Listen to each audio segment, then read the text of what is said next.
To give you a true sense of what Well Aware is all about, we're inviting you to join us with some grade 6 students. For this portion of the video, we have selected a text entitled Minding Nana, written by Tanya Lloyd-Key.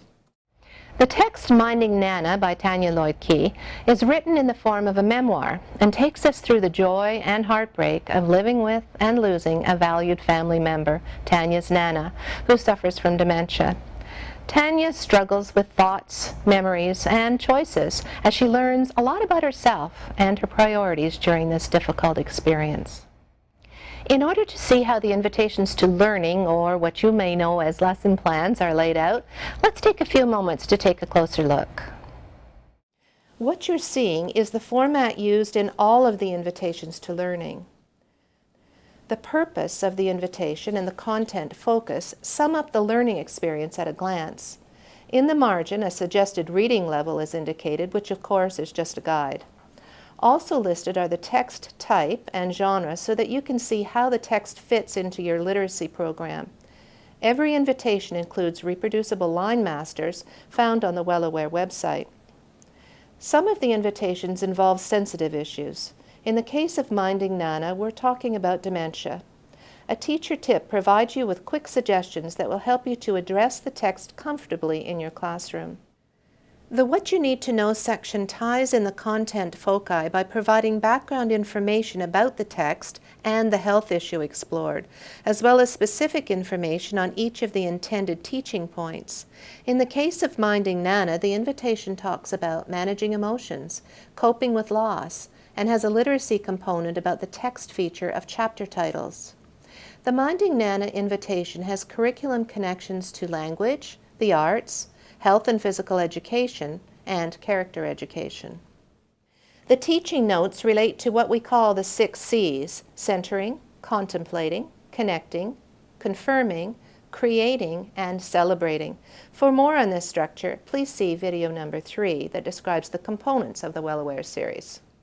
Section D, after reading, reflecting about the text, is where you will find student-centered activities organized according to the content foci from the first page. As you can see, there are a variety of activities, so you can select the ones that you feel will resonate with your students. For the in-class session you're about to view, the students have already read the text Minding Nana. We've chosen to demonstrate the activity under the Managing Emotions section called I Feel. And yesterday we had the opportunity to read the text Minding Nana.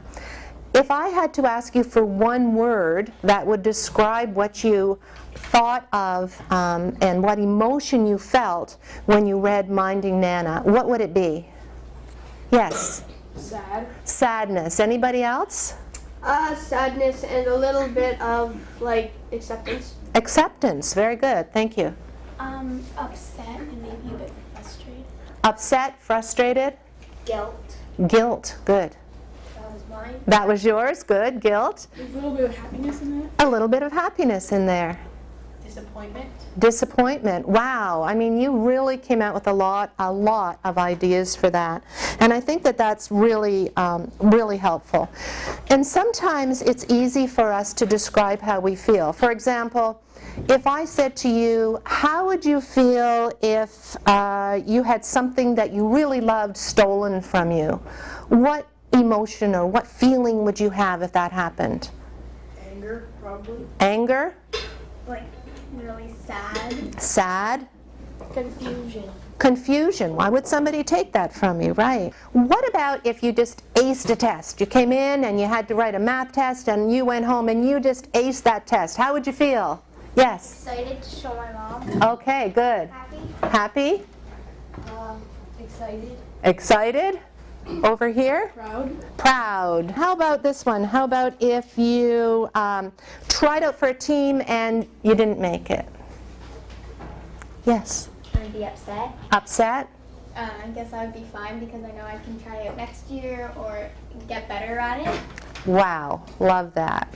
Yes? A little bit jealous for the people that did make it on the team. A little bit of jealousy. There's an honest answer, yes. So I'd like you in your groups to take a couple of minutes and think about how Tanya feels about being given the job of giving Nana her pills. Now yesterday you did some work on emotion words. Do you have those pages? Oh, here they are here. Okay. So they're here, and I'm going to ask the one person from each group to come up and get your group ones. And what we did yesterday was we brainstormed different words that we can use to help us explain exactly how we're feeling. Rather than just saying, I'm sad, what are some other words that you might be able to use? So that's what we were doing. So if you could come up and get these, and then spend a few minutes trying to think of words that would describe how Tanya feels in this situation. And so do you think it really should be her responsibility? Yeah, I guess. Yeah. Because it is her now. Yeah, very much. She has to take care of her. She's doing everything she can to take care of her, and like her grandma is probably about like, I don't know, 80, 90, I don't know, but she's doing everything she can because she probably knows that her grandma is like suffering and she's gonna like pass away soon. So like I wouldn't say she's feeling like being used, but I think she's doing it for a good reason and like just helping out around the house, because my parents ask me to do a lot of things and I'm like, yeah, no thanks, but I end up doing them anyways, and I feel really proud after I do it, and I make my parents feel happy. So I think that's how she's feeling. Thanks again for your hard work, and the discussions were great. You know, I really feel that you are really putting a lot of effort into this, and I congratulate you on that. You know, these are the kinds of things that we need to celebrate as we work in a classroom. When we are really thinking hard, when we are trying to put two and two together and make the connections in our learning, it's really important for us to understand that.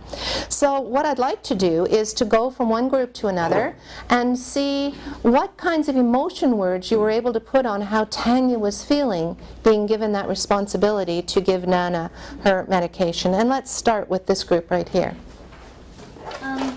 Do you want to stand up, please? Thank you. She may feel nervous that she's going to give her Nana the wrong pills, or like too much or not enough.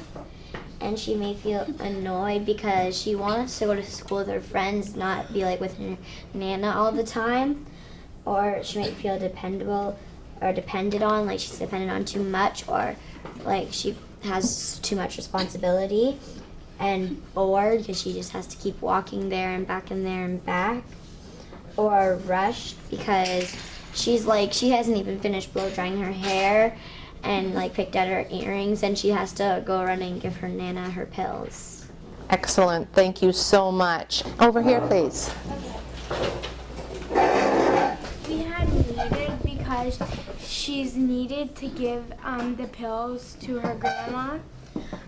Worried because if she doesn't do it right or she messes up. Sad because she has to give her grandma the pills. And relieved when like the nurses get there, or that she's gotten the right pills taken. And annoyed a little bit because her grandma's not calling her what she would like. Excellent. Thank you so much. And this group. We thought that she'd feel stressed because she has to deal with school too, and her Nana. And we also thought that she'd feel happy because she's taking care of her Nana. Great, good. Well, thank you very much. You know, I love the fact that you were using these sheets that we worked on yesterday to expand the vocabulary of words that we can use to express how we feel. And it's really important that we do that for two reasons. One, that you can actually put a name on how you're feeling rather than just, I'm okay.